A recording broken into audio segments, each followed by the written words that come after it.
ஏதாச்சும் பார்த்து சொல்லு. ஒரு சின்ன பரிகாரம் ஒண்ணு பண்ணணுங்க. நிறைஞ்ச அமாவாசை அன்னைக்கு சுடுகாட்டுல எரிஞ்ச எலும்பெடுத்து எரிஞ்ச எலும்புல 7 எழுதி எண்ணம் ஒரு தின்னு நினைச்சு செவ்வாய்க்கிழமை விளக்கு போட்டா எசமானுக்கு ஏரோப்ளைன்ல போற அளவுக்கு யோகம் வருது சாமி, யோகம் வருது. நான் சொல்லல, என் ஜக்கம்மா சொல்றா. சொன்ன வாக்கு சுத்தமான வாக்கு சாமி. ஆனா இதெல்லாம் சும்மா செய்யக்கூடாது சாமி. காணிக்கையா 2001 ரூபாய் காசு, செக்குல ஆட்டின சுத்தமான நல்லெண்ணெய், அப்புறம் டெனிம்ல ஒரு சட்டை போதுமா, ஒரு ஜீன்ஸ், ஒரு ரேபான் கிளாஸ், அப்புறம் அவ்வளவுதான் சாமி. இத அமாவாசை அன்னைக்கு வச்சுட்டு திரும்பி பார்க்காம போயிட்டே இருக்கணும். இதெல்லாம் பண்ண எனக்கு வேலை கிடைச்சிருமில்ல சாமி. நான் சொன்னது என் நாக்குல சாமி, நாக்குல. ஜக்கம்மா வந்து இறங்கி சொல்ற வாக்குது. சரி, என்ன சொன்ன?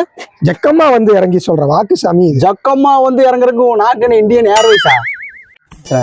வேலை இல்லைங்க, அதான் கேட்டுக்கிறேங்க.